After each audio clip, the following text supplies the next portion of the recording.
Today, I'm going to be showing you the top 3 comps and merge tactics in the month of January. Starting off, we have Double Giant, Queen, Monk, Xe Wizard. This comp is super good because you have, of course, 6 very powerful traits. That being Clan Superstar, Giant, Thrower, Ace, and I think one more, I forgot. But those 6 traits are very powerful, and this is a very well-rounded comp, and arguably the best comp. When I asked in my Discord server earlier, I was asking, hey, what do you guys think are the top 3 comps? Because obviously I have my opinion, but if I'm making a video that it goes out to a lot of people, I want to get, I want to crowdsource, want to get a lot of good ideas. This comp always came up, and a lot of like the top 10, top 100 players said that this was arguably the best comp. But in my opinion, there are a few things that make this comp very good. Number one is it's very well rounded. You have very good offense with the Queen, the Executioner, the Wizard, and range damage, and you also have very good defensive, very tanky cards like the Monk, so that's obviously very good. You also have some cheap cards, the Wizard and the RG are 2 elixir, so it's not too hard to upgrade. If you're playing a ruler like the King that doesn't get as much elixir, then it is not as difficult to upgrade there. And it also just has so many cards from a lot of different traits, so if someone's going like full Brawler, you're not going to get completely blocked out of that comp. You can also mix and match, so if you're missing one card, then you can just replace it with another card from the same trait. So it's very flexible as well. But here, now that we get our prints, let's hopefully try to get a very good cycle going. We already have the Executioner and the Wizard here, so we're honestly in a pretty decent spot now. We just need the Double Giant so we get the RG, which is very good. And we just need the Archer Queen. I'm going to buy the Queen just for now, though, just so we can keep our cycle going here. We also get the Monk, which is super good. And we get the Executioner back, so we're honestly in a pretty good spot. We have 5 of the cards we need, and we are up against the dead guy. So we should get a pretty easy kill. And checking my opponents here, they only have the Wizard and the E-Giants and the RG. So we're in a really good spot in the Executioner, but those are only 1 star, so we should be very good to go. And even if you have this comp relatively lower leveled, it's still super good. So you're definitely in an amazing spot here, regardless of whether you only have 2 stars versus 3 stars. So you're always going to be in a pretty good spot. And the final card we need is the E-Giant, which we get, so that's perfect. And now all we really need to do at this point is just upgrade the rest of our cards. I might just sell that Electro Giant there, just for the sake of getting our cycle up. Let's actually probably upgrade the Monk here if we can. Sell the Queen, and hopefully we can get the Electro Giant back. If we don't, that's actually perfect. We get it back just like that. And I think I'll probably just put the Queen in here for the damage tile. She'll instantly activate her ability, I think, and just get a lot of damage going. But we have the 6 traits. We have your Ranger was the last trait I was missing earlier. And look at that. The Monk tanks everything, while the rest of your cards, boom, just melt everything. This comp is so good, and it's what carried a lot of players to the top 10 last season, including myself. I got top 100. I was trying to go for 6-7, actually. Unfortunately, I didn't get it. I thought that'd be pretty funny, perhaps for a video, but hey, I mean, we got like 64th, I think, last season, which is pretty good, so I'll definitely take it. But actually, my opponent here, if you check, he's running Assassin, so let's try to just backline our units very quickly. And as you can see, he has way more higher star cards, but I think we can still win because our synergies are super good. They all make sense. They're all very top synergies. They're not like Noble or like Goblin that's not going to have a huge impact.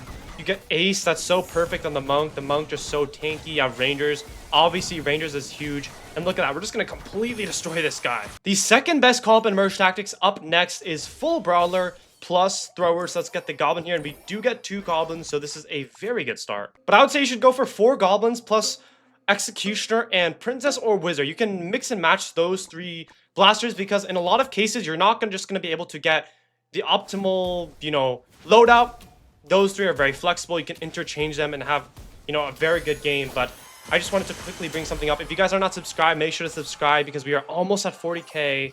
And at 40k, I will be doing a Spirit Empress cosplay, man.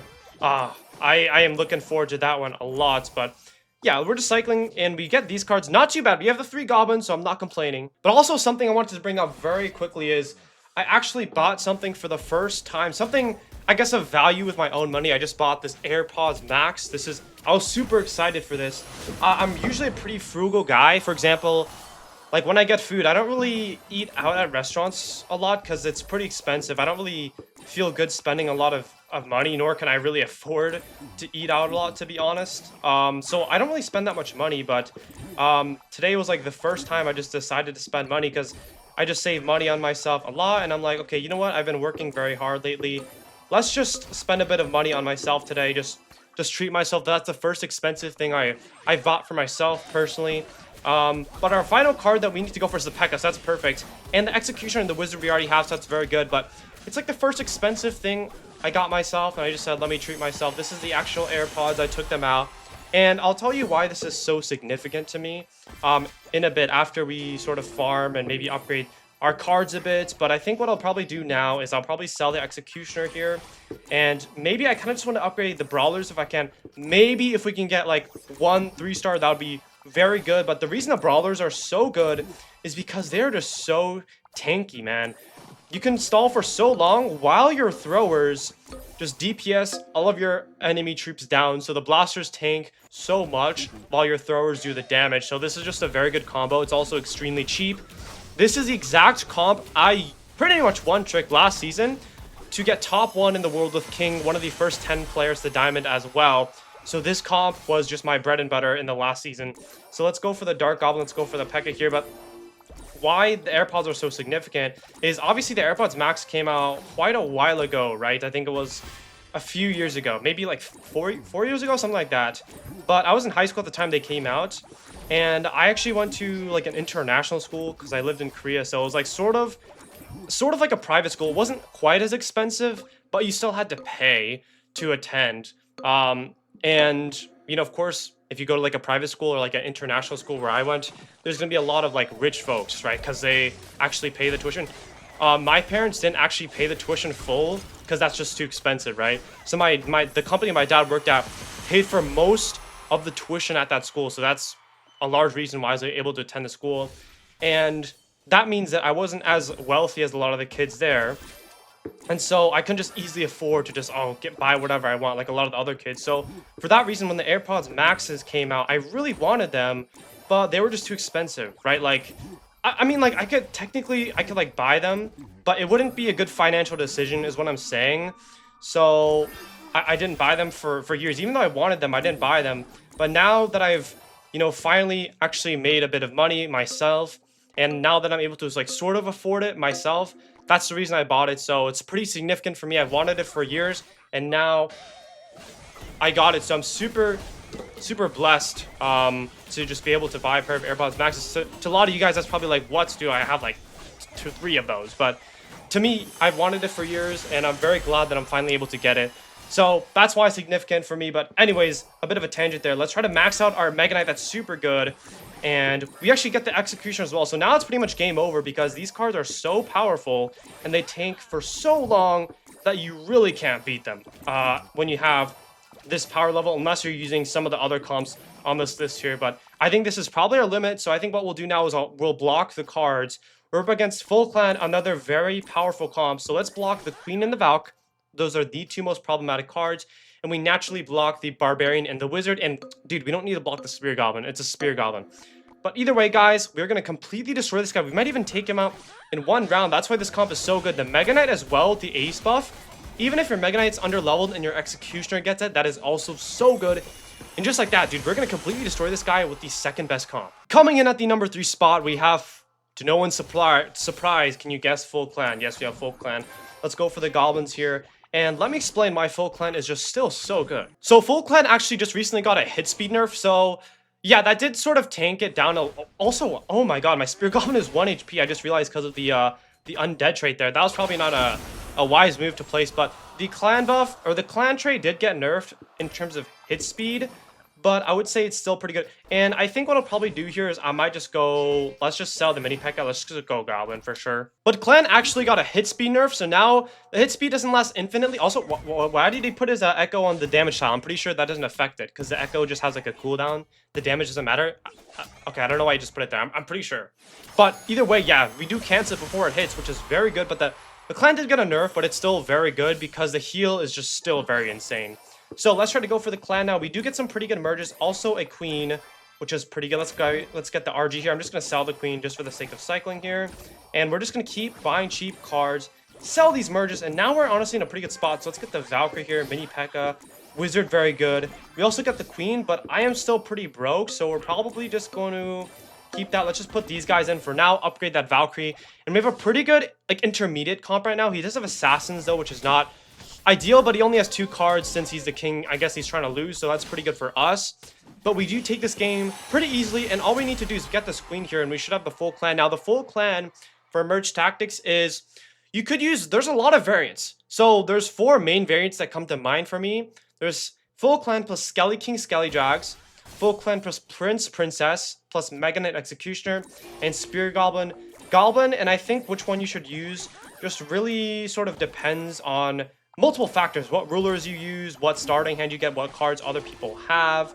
So let's go for this really quickly. And we just have the Dark Goblin and the Spear Goblin here, so that's a pretty good option. But because we are playing the Spirit Empress, which is, you know, in which you get a lot more elixir, we should go for the more expensive one. So if you play rulers where you have cheaper, where you don't get as much elixir, so let's say like the Loom, I would use the Spear Goblin plus Goblin because you get a steady stream of elixir from the Goblins. But if you're using someone like the Empress, then I would use the other 3. So like the Skeleton King, Skeleton Dragons, Mega Knight, Executioner, or Prince, Princess. Those 3 are all very good in my opinion. I would say the Skeleton King, Skeleton Dragons might be the best one in my opinion because you get the Rangers and the Skeleton King, which is super good. So I would say let's go for that one for sure. We get the Skeleton Dragons here. And now we just need to go for the Skeleton King, which is perfect. It's right there. That's very good.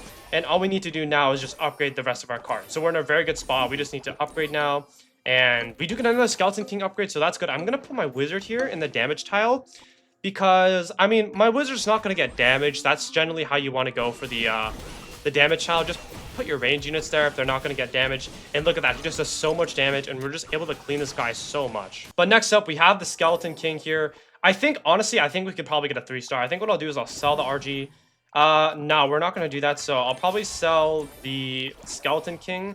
And maybe if we can get it back, that would be super good. But by the way, guys, I am leaving Korea in 2 days. So from the time of recording, 2 days. So the trip is coming to an end, but I'm super excited to go back. And I'll be returning to my home setup where I'll do the normal videos, more streams, normal shorts, etc. But I did just meet one of my, I guess, sort of close friends. I met him at like a summer camp. I haven't seen him in about a year now. It's crazy because time really flies. I saw him exactly a year ago in winter break, but it really doesn't feel like that long. But I did meet him now. One of the last people I'm probably going to meet, and that was really interesting. I just met him for dinner. Unfortunately, though, I was pretty tired. I'm pretty introverted, so I have like a social battery. I don't know. I just can't really like last out that long, to be honest, without just feeling drained. I don't know how to describe it. I just feel like drained. I don't know if that makes sense. I don't feel like tired necessarily, but I just feel like no energy, if that makes sense. So I did have to leave early, which, I don't know, kind of bummed me out, I guess, but it is what it is. That's the life. That's the life I live, I guess. I just get drained very easily. But we are up against 4 assassins. This guy's literally using all assassins. And we're just going to put our queen on the damage tile, and we're going to take him out. That is why the clan is just still so good. The clan has been top 3 for so many seasons, but those are the top 3 comps. If you guys enjoyed the video, make sure to subscribe. I do upload daily Merge Tactics content, and we will be doing this Spirit Empress cosplay at 40k. And until then, guys, I'll see you in the next one. Peace out.